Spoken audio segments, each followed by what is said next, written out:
중요하지 않은 잘 드러나는 성격이었으면 좋겠다라고 말씀드릴게요. 네, 안녕하세요 여러분, 취준갈의 이건입니다. 자, 여러분들 우선 면접 준비하느라고 진짜 고생 많이 하셨는데 결과는 좋지 못했던 점 일단 위로의 말씀부터 전달드립니다. 저는 여러분들한테 문제가 있다고 생각하진 않습니다. 그저 기업이 여러분들과 맞지 않았던 것 뿐이라고 생각합니다. 마치 연애를 시작하는 데 있어서 사람과 사람이 맞지 않을 수 있듯이 말입니다. 그러니까 너무 자책하지 않으셨으면 좋겠습니다. 특히 최종 탈락한 경우에 내가 스스로 인성이 좀 잘못되진 않았는지, 내 얼굴이나 외모가 좀 잘못되진 않았는지, 이런 불필요한 고민을 하는 경우가 굉장히 많습니다.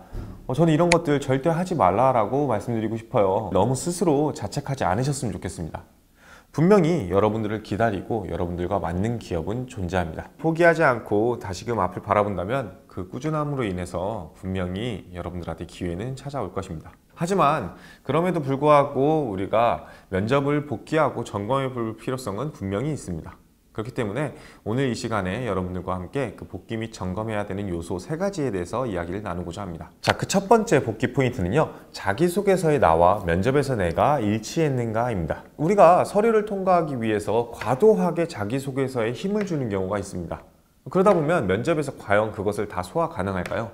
분명히 소화하지 못하는 경우가 발생합니다. 특히나 자기소개서에 썼던 나의 모습과 면접에서 보여지는 나의 모습이 서로 다를 때는 어떨까요? 굉장히 좋지 못하겠죠? 면접에서 이 서류 전형에 썼던 자기소개서가 어떤 식으로 접근이 될지, 그리고 어떤 질문이 나올지를 고려하신 상태에서 과도하게 쓰지 말되 진정성 있게 쓰시는 것, 그것이 필요하다는 거 강조드리고 싶습니다. 두 번째 복귀 및 점검 포인트는요, 진정성 있게 대답을 했는가입니다. 여러분들이 과도하게 직무나 기업의 로열티를 보여주기 위해서 너무 맹목적인 대답을 하진 않았는지, 혹은 이번에 지금 나온 질문을 좀 피하기 위해서 상황 모면용 답변을 하진 않았는지, 혹은 리더형 인재가 아닌데도 불구하고 리더처럼 보이기 위해서 너무 노력을 하진 않았는지, 이런 것들과 같이 자신과 너무 동떨어져 보이는 진정성 없는 대답을 했는지를 한 번씩 점검해 볼 필요가 있습니다. 기업이 원하는 인재는 스스로가 어떤 사람인지를 잘 이해하고 있는 사람이라고 저는 생각합니다.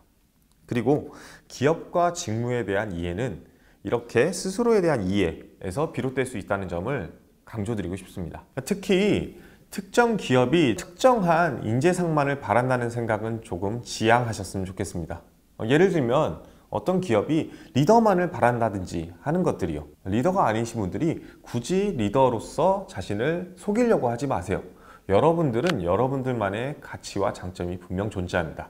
그리고 그러한 가치와 장점이 극대화될 때 비로소 어떤 조직이든 어떤 기업에 들어가서든 시너지는 날 것입니다. 자신 스스로를 속이지 마시고 면접에서 진정성 없는 대답을 하진 않으셨는지 다시 한번 확인해 보셨으면 좋겠습니다.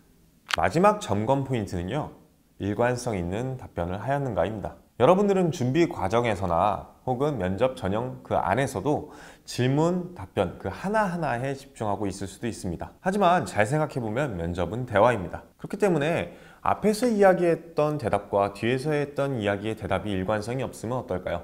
가령 앞에서는 굉장히 인간미 넘치고 상호 존중에 대해서 포인트를 줬는데 뒤에서 상황 질문에 대해서는 굉장히 엄격하고 규정과 규범이 입각해서 이야기를 하는 것처럼 보이면요, 둘 다 분명히 각 사안별로는 옳은 대답처럼 보이겠지만 여러분들을 이해하기 위해서는, 여러분들의 일관성을 확인하기 위해서는 굉장히 어렵겠죠. 즉 여러분들 면접관은 여러분들에게 어떤 사람인지를 확인하려고 하는 것이 면접 전형인 만큼 일관성 있는 대답을 통해서 면접관이 여러분들에게 확신을 가질 수 있게끔 도와주셨으면 좋겠습니다. 결국 일관성 없는 대답들은 면접관으로 하여금 여러분들에 대한 확신을 갖지 못하게 만들 것입니다. 자, 여러분, 이러한 모든 이야기를 전달 드린 거는요, 면접에서 가장 중요한 포인트를 잊지 말길 바라기 때문입니다.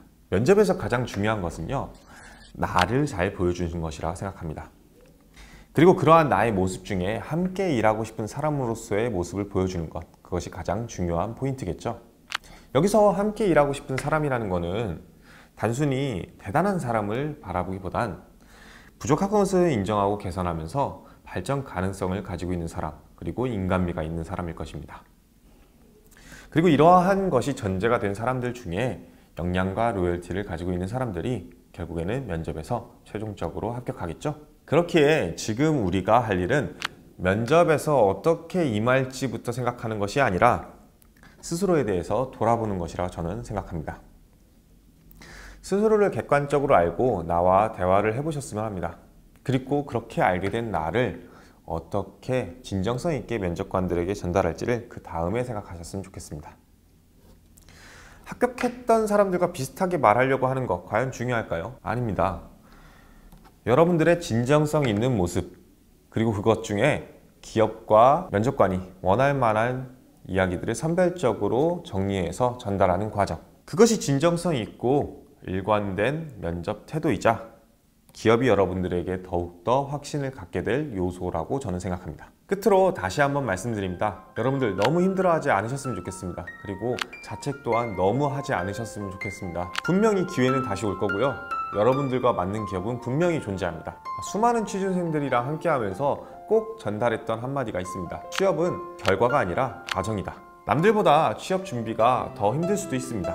그리고 그 시간이 더 오래 걸릴 수도 있습니다. 하지만 그 과정이 힘들더라도 결국엔 이 과정이 여러분들을 더 큰 사람으로 성장시켜줄 기회이기도 합니다. 그리고 그 과정 안에서 여러분들은 더 좋은 길, 그리고 진정으로 내가 원하는 길을 찾고 다가갈 수 있을 거라 저는 생각합니다. 진심으로 여러분들을 응원합니다. 지금까지 취준교활의 이건희였습니다. 감사합니다.